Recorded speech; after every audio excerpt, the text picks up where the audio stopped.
A Conspiração do Sem Mesada, de José Crespo. Essa é uma obra de ficção sobre fatos ocorridos há muito tempo na província de Chiririca da Serra e, portanto, qualquer semelhança com pessoas vivas ou situações reais será mera coincidência. Capítulo 11. O Macallan Dominador.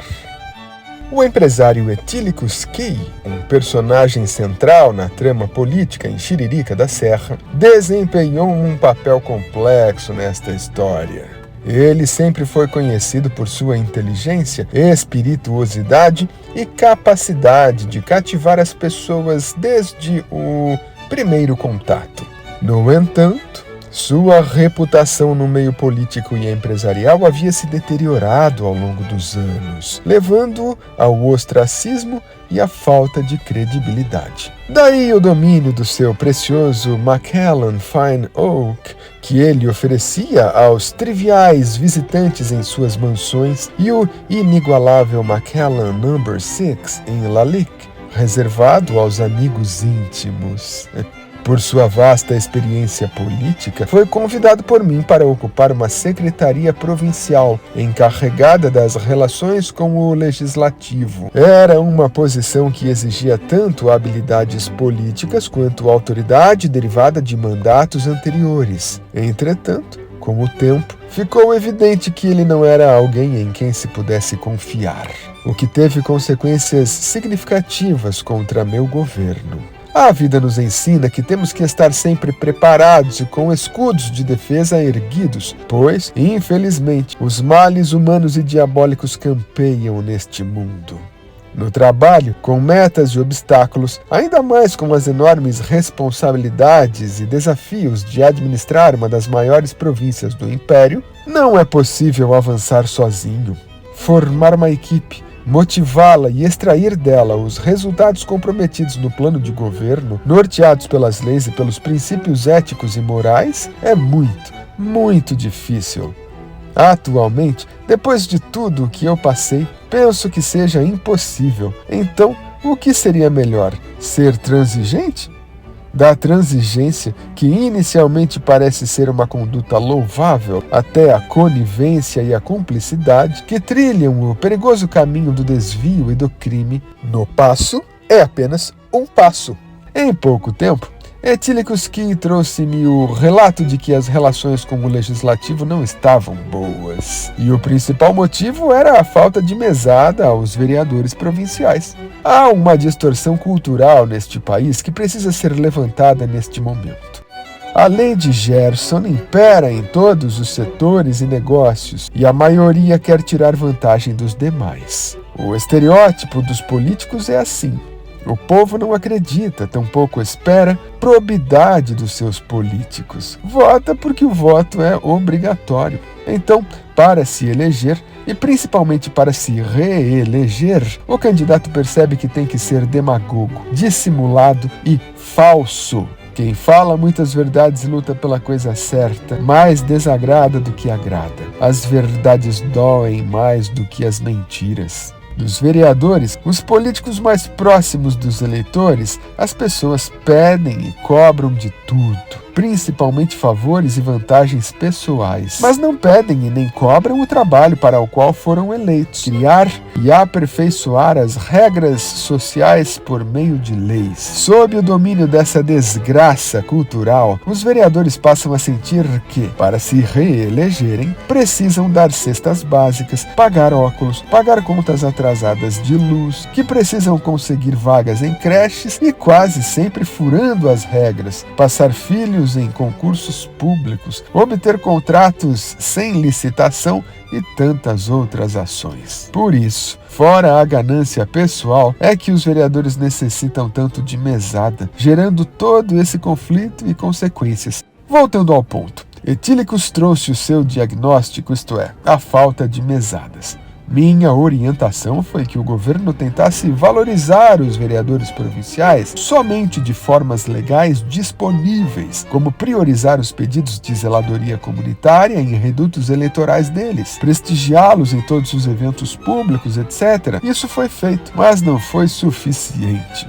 Em nenhum momento voltei atrás da minha decisão de não dar mesada aos vereadores. E com isso as tensões foram aumentando, até a CPI, a comissão processante, e a cassação. Lembrete: para um prefeito dar propinas, ele primeiro tem que arrecadar essas propinas. E isso necessariamente tem que vir de licitações dirigidas, contratos superfaturados e medições fraudadas. Como ficou claro, semanas antes da votação, que eu não voltaria atrás e não distribuiria propinas, Boss Canalha assediou Etílico Schi no gabinete reservado da Câmara, propondo a ele que facilitasse a cassação. O plano era atrair a minha confiança e o governo como um todo, em troca de vantagens financeiras vultosas durante o governo seguinte. E esse governo seguinte deveria ser dele mesmo, Canalha, já que ele planejava caçar tanto o argonauta diletante como Zack Mera.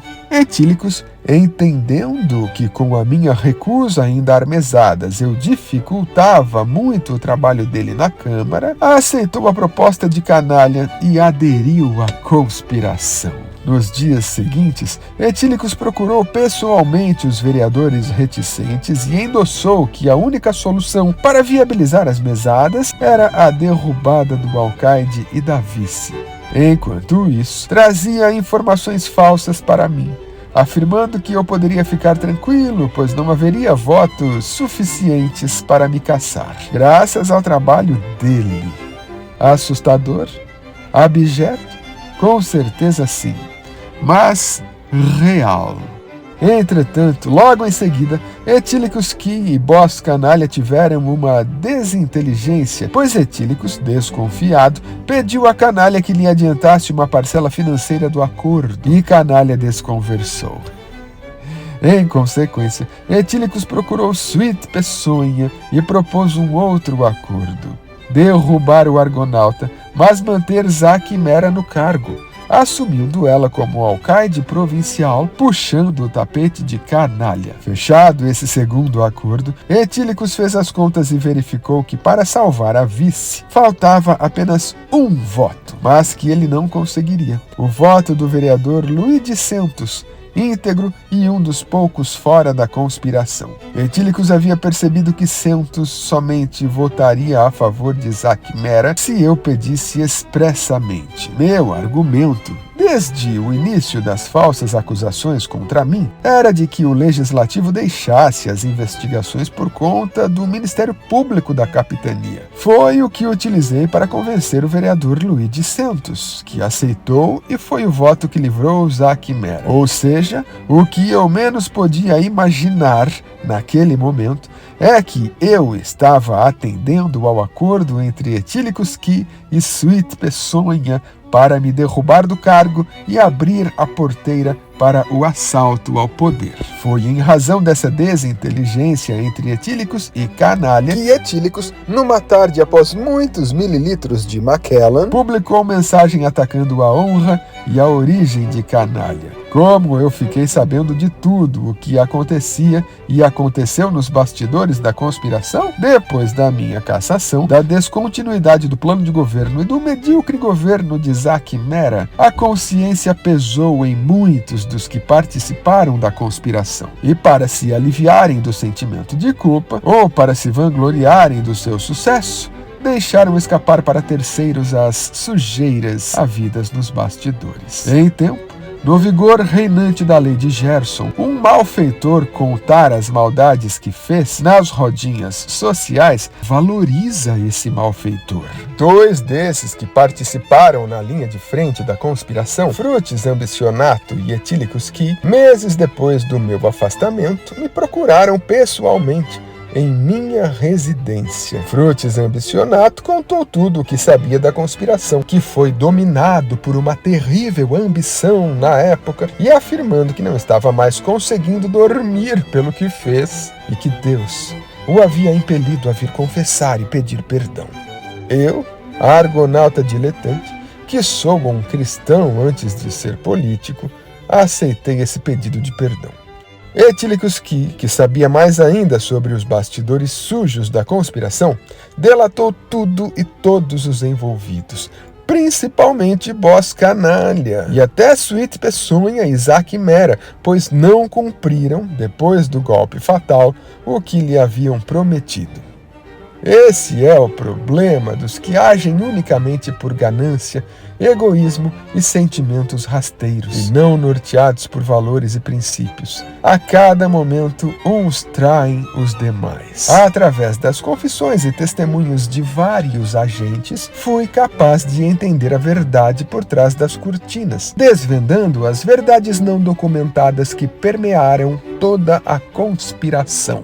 Isso destacou como a ganância e a falta de princípios podem levar à traição aqueles que agem exclusivamente por seus próprios interesses, sem a orientação de valores éticos e morais. Capítulo 12. O assalto ao poder. Na próxima segunda-feira, não perca. A Conspiração do Sem Mesada, de José Crespo.